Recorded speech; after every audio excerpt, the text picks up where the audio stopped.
Pipin kangen sama. Halo guys, kali ini kita akan membahas tentang 8 film horor komedi Indonesia yang seram tapi bikin ngakak. Salah satu genre yang bisa dibilang sangat bertolak belakang tapi sangat direkomendasikan untuk ditonton adalah genre horor komedi. Saat menonton dua genre digabung menjadi satu, kita sebagai penonton akan dibuat tegang dan takut. Namun di beberapa momen akan tertawa terbahak-bahak hingga mengeluarkan air mata bahagia. Jika sedang mencari rekomendasi film horor komedi, simak rekomendasi film yang sudah Mimin siapin ya. Film ini dibintangi oleh Tora Sudiro, Wulan Guritno, Gary Iskak, Opi Bakhtiar, dan Annette Edwarda sebagai pemeran utamanya. Tak hanya sebagai aktor, Tora Sudiro juga merangkap sebagai sutradara bersama Giri Pratama. Mengisahkan sebuah tim pembasmi hantu bernama Pengusir Setan Tanpa Kekerasan, tim ini terdiri dari Sigit, Alexandra, dan Genjing.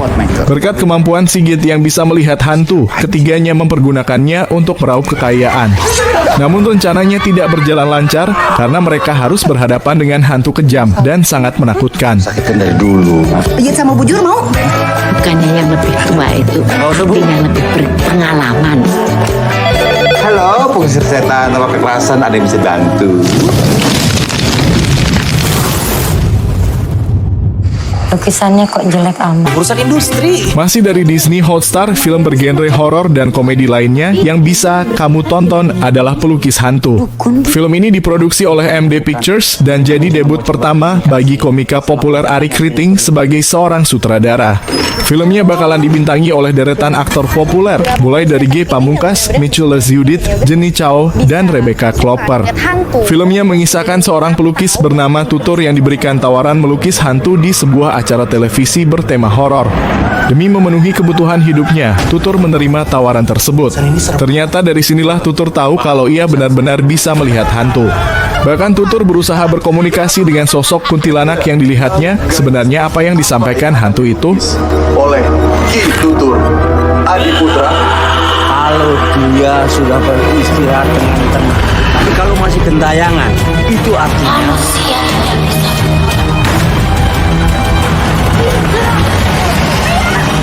kalau yang lebih murah. Ghostwriter bercerita tentang Naya yang berprofesi sebagai penulis novel. Cerita bermula saat Naya menemukan sebuah diary di rumah yang dia tinggali. Sebab desakan berbagai hal termasuk ekonomi, Naya berhasil dibujuk untuk menulis novel dari diary tersebut. Ternyata diary itu ada penunggunya, yaitu sesosok hantu bernama Galih yang diperankan Ge Pamungkas. Galih merasa Naya sudah lancang mengambil diary tersebut tanpa izin. Lalu bagaimana interaksi menyeramkan sekaligus konyol yang terjadi antara keduanya? Bagaimana juga Naya berhadapan dengan hantu-hantu lain dalam rumah tua yang dia tinggali? Anda harus menyaksikannya sendiri. Pilih aja di rumah tanya setan.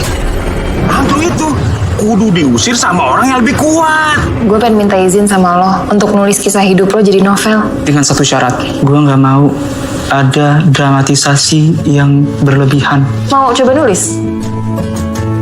Orang kalau jatuh cinta itu kan dari mata turun ke hati. Lah ini kan setan. Apa yang bikin dia jatuh hati? Akhlaknya mungkin. Ini naskah, kenapa nggak direvisi? Diubah. Ibunya dibikin lebih sadis gitu. Kamu tumben nggak kerja di rumah? Lagi mau menghindar dulu dari Galih. Galih. Nah, kok gue begini sih? Kalau Galih bantuin boleh. Kalau aku jelas enggak. Spesial banget sih Galih ini. Galih tuh hantu, Vin. Kembalikan!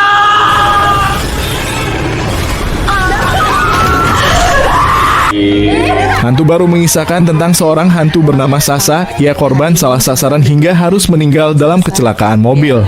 Namun arwah Sasa ternyata tidak mengetahui bahwa dirinya sudah meninggal. Akhirnya ia pun kembali ke rumah seperti biasanya.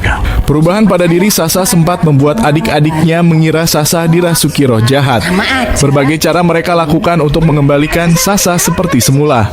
Di sisi lain, terdapat dua hantu yang berdiam di pohon besar di rumah Sasa, yakni Bowo dan Borjong, yang mengetahui bahwa Sasa sudah meninggal. Selain mereka berdua, pembantu rumah tangga Sasa, Mbak Nana, juga mengetahui bahwa Sasa sudah meninggal. Mbak Nana pun berusaha untuk menyadarkan Sasa bahwa ia sudah meninggal dan mengajari bagaimana cara menjadi hantu baru. Mbak Nana memiliki indera keenam sehingga ia sudah tidak kaget dengan dunia spiritual. Suatu hari nyawa kekasih Sasa dan adik-adiknya dalam bahaya. Ia pun berusaha melindungi orang-orang yang ia sayangi dengan cara apapun sebelum kembali ke alamnya. walaupun dengan wujud yang kalian gak bisa sentuh aku lagi. Film ini mengisahkan tentang kehidupan Kresna yang ditemani oleh para hantu di kehidupan sehari-harinya. Sebelumnya, ia mengalami perjalanan hidup yang sulit sehingga membuat Kresna membulatkan tekad untuk bunuh diri. Namun, karena satu dan lain hal, ia akhirnya gagal melakukan bunuh diri. Setelah percobaan bunuh diri yang gagal, ternyata Kresna malah diikuti oleh 4 hantu dengan karakter yang berbeda-beda. Keempat hantu tersebut Kuatno yang memiliki sifat genit meski sudah tua. Kemudian Bima hantu sopir angkot perokok berat, Lita hantu yang paling sensitif, dan Cika hantu anak-anak. Saat pertama kali diikuti oleh hantu, Kresna merasa tidak nyaman. Bahkan ia marah dan emosi dengan segala tingkah hantu-hantu tersebut. Hingga akhirnya Kresna mengetahui keempat hantu tersebut akan pergi jika ia memenuhi permintaan masing-masing dari mereka. Karena terganggu dengan keberadaan hantu-hantu tersebut dan merasa tidak berdaya, akhirnya Kresna menuruti semua permintaan mereka. Namun di perjalanan misi memenuhi permintaan para hantu, Kresna menemukan perempuan yang ia cinta, Suster Linda. Suster Linda yang tidak memiliki kemampuan untuk melihat hantu membuatnya kebingungan ketika berkomunikasi dengan Kresna yang kerap diganggu oleh hantu-hantu yang mengikutinya. Sembarangan sama manusia harus kelihatan misterius. Kalau kalian emang butuh gua, tolong kasih tahu gua sekarang. Film ini bercerita tentang 3 sahabat yang meninggal setelah menjadi korban tabrak lari. Padahal mereka merupakan para pemuda yang sedang meniti karier sebagai grup band.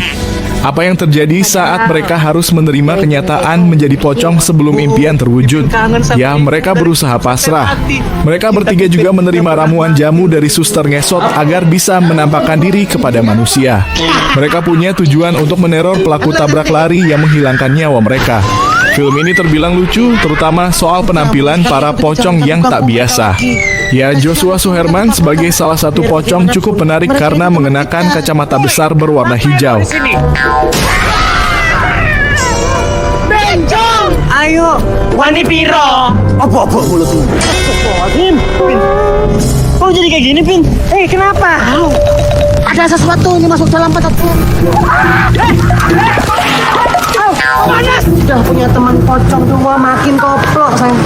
Makin gila, lagi gila, bagaikan timuran, makin gila, lagi. SP itu apa? Super pocong.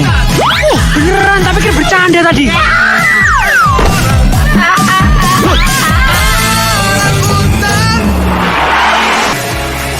Dalam Reuni Z, kamu tidak akan menemukan sosok hantu lokal Indonesia yang nyeremin. Justru film garapan Monty Tiwa ini mengisahkan sebuah sekolah yang diserang oleh virus zombie. Film bergenre horor dan komedi ini dibintangi deretan aktor papan atas Indonesia. Mulai dari Soleh Solihun, Tora Sudiro, Ayushita, Dinda Kanya Dewi hingga Cassandra Lee didapuk sebagai pemeran utamanya. Semua ini berawal ketika angkatan 97 SMA Zenit diundang ke acara Reuni Akbar. Acara yang awalnya dipenuhi kebahagiaan malah terasa mencekam karena tiba-tiba saja beberapa siswa berubah jadi zombie.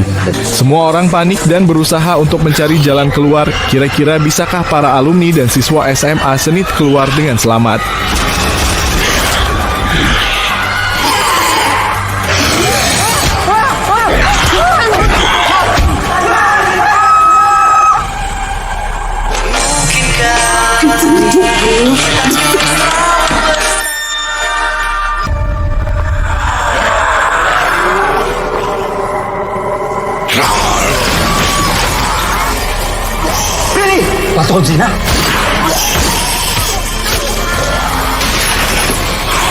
Benar-benar yakin. Ghostwriter 2 menjadi salah satu film horor komedi Indonesia yang tidak boleh kamu lewatkan begitu saja.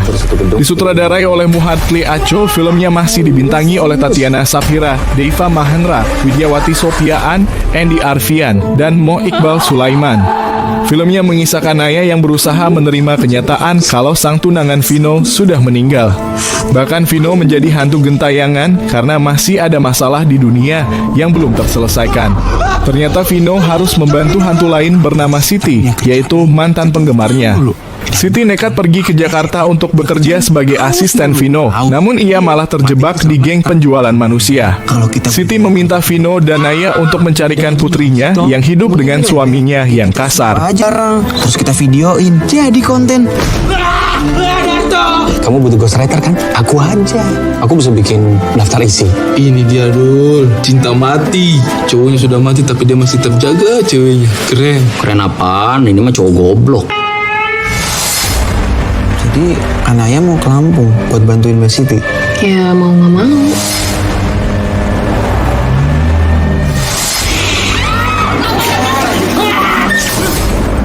Kamu yakin mau ngelakuin ini? Orang-orang bakal ngecap kamu sebagai paranormal beneran loh. Udah cukup, saya dari tadi muter-muter nggak jelas. Aku bilang kembali.